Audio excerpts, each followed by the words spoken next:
Hello every one. നമുക്ക് ഒരുപാട് തവണ തോന്നിയിട്ടുണ്ട് അള്ളാഹു എന്നെ ഇഷ്ടപ്പെടുന്നുണ്ടോ എന്ന്.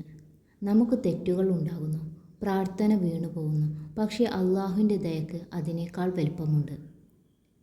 നിങ്ങളുടെ ഹൃദയം തളരുമ്പോഴെല്ലാം തളരാതെ താളം നൽകുന്ന ഒരു വിശ്വാസം ഉള്ളതാണോ? അത് ഇല്ലാതിരുന്നെങ്കിൽ തന്നെ നിങ്ങൾ ഇപ്പോഴിതുവരെയായി പ്രാർത്ഥിക്കില്ലായിരുന്നു. നീളം കൂടുന്ന ദുഃഖത്തിനിടയിലും നിങ്ങൾ ഒരു സുബ്ഹാനല്ലാഹ് പറയുന്നുണ്ടെങ്കിൽ അള്ളാഹു ഇഷ്ടപ്പെടുന്നവർക്കുള്ള ഒരു അടയാളമാണത്. ചെറിയ തെറ്റുകൾ ചെയ്താലും താങ്കളുടെ മനസാക്ഷി സത്യം പറയുന്നത് നിങ്ങൾക്ക് കേൾക്കാം. അത് ഒരപൂർവമായ നേട്ടമാണ്. ആ സത്യം തന്നെയാണ് നിങ്ങൾക്കുള്ളിൽ കാത്തിരിക്കുന്നത്. നിങ്ങൾ മറ്റുള്ളവർക്കായി ദുആ ചെയ്യുന്നു. അത് ഒരു ഉന്നത ഹൃദയത്തിൻ്റെ ലക്ഷണമാണ്. അള്ളാഹുവിൻ്റെ പ്രിയം ഉള്ളവർക്കേ അത് സാധിക്കുകയുള്ളൂ. നിങ്ങൾ പാപം ചെയ്താലും തിരിച്ചു വരണമെന്ന് തോന്നുന്നത് അള്ളാഹു നിങ്ങളെ ഇഷ്ടപ്പെടുന്നതിൻ്റെ ഏറ്റവും വലിയ അടയാളമാണ്.